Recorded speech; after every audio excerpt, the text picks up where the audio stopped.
Okay guys, I ended up creating this page because I am going to try to end up following or having you guys end up following my 350 build that I got going on.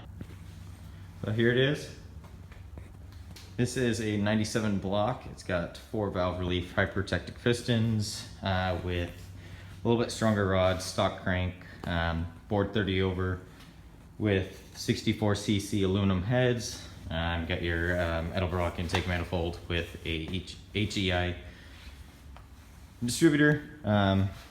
It's got 1.5 rocker arms, but I've been working on this motor for about a year now. Just painted the firewall. But yeah, this is just a video series to kind of track my Sonoma build that I got going on. I'll try to get into more detail about how I'm doing the swap and kind of like little details, because different pages that I've went through haven't really had a whole lot of gone into detail. They kind of just, you know, talk about the main cross member having to be cut and then the transmission cross member having to be moved. But yeah, that's I kind of want to get into a little bit more detail on how it's done, so you guys can end up following my build that I got going on. Yes, I am in a storage unit. It's a 12 by 30 storage unit, but a little bit messy right now. But yeah, so the only thing left for my 350 before I throw it in is to end up getting my fuel pressure regulator, because I'm going to be running it from my stock fuel pump. And yeah, I do also have my, I did end up switching over from a serpentine belt assembly over to a V-belt system.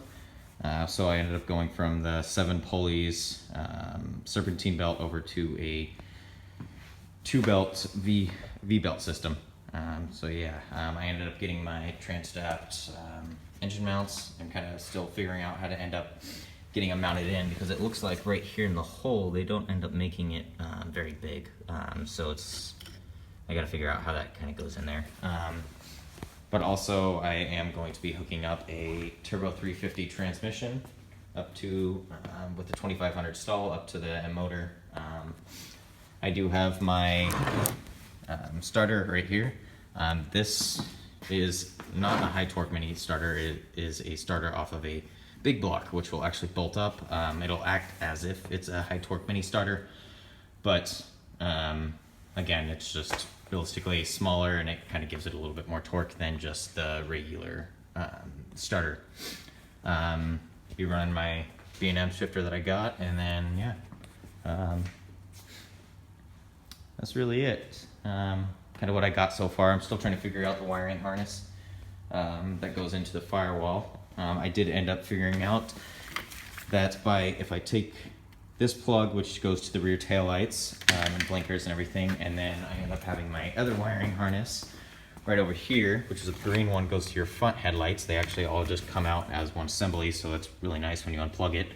I can actually just plug it right back into my fuse box, mount it to the firewall, and then end up running the positive to the battery, and I am hoping that'll end up making everything work just the same as what it did beforehand.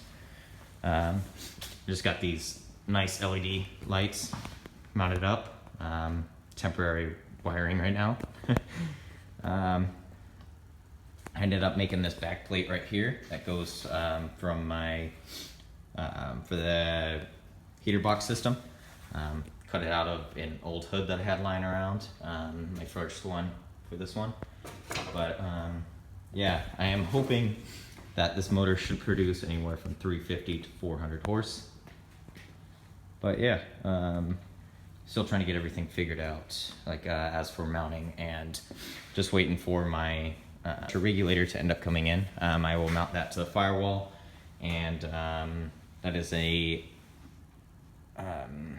I should be able to run that one directly to my pump. It should end up regulating the fuel with a bypass that will end up going directly back to my tank, and I'm hoping to end up using my stock fuel pump.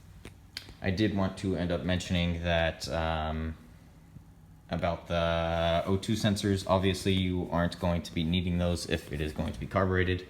What is it? The wiring harness is right over here. This guy right here. That also just comes out in one piece. You can end up just taking out the entire thing. I kind of just have my wiring harnesses laying here just in case you need them, or in case I need them.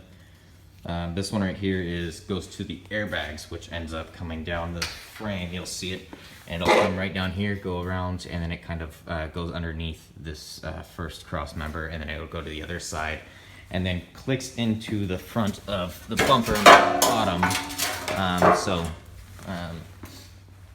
Obviously you don't end up needing those if that's something that you want to end up figuring out how to wire in. That's something that you can end up doing, but yeah, that's not something I plan on doing.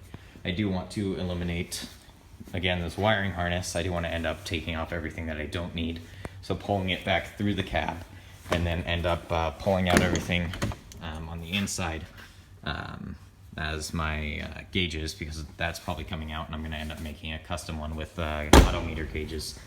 Kind of make it out of aluminum and wire them in, make them look all nice.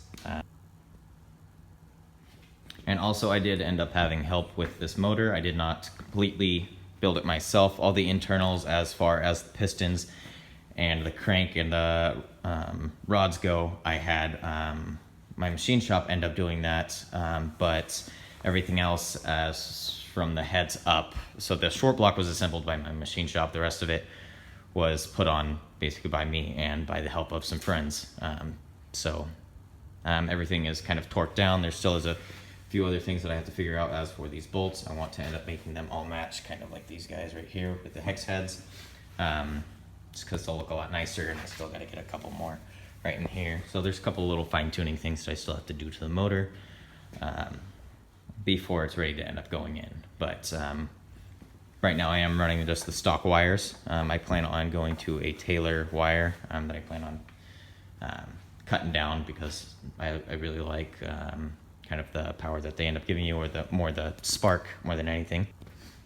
And I did just get this shop here just recently, about a month ago. Like I said, I've been building this motor for about a year. It was out of a body shop, and he was helping me with it. He did a great job on everything that was kind of done to it, as far as getting everything bolted up.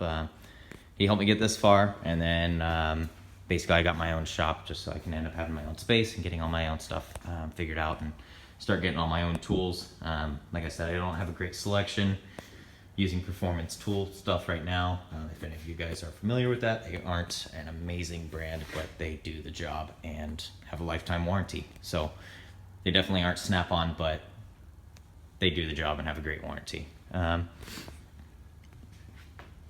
Yeah, so all the frame was just rattle canned. I think it looks pretty great for just being rattle canned. I am still trying to figure out everything for my brakes. I probably have to end up rerunning all my lines and figuring out how that kind of goes on. Like I said, I deleted the ABS module, which is right there. Took it out mainly because the ABS never worked in the first place, and I don't want to deal with all the wiring and figuring out how to end up making it work now. So I hope you guys just continue to end up following my page. Yeah, thanks. Like, subscribe.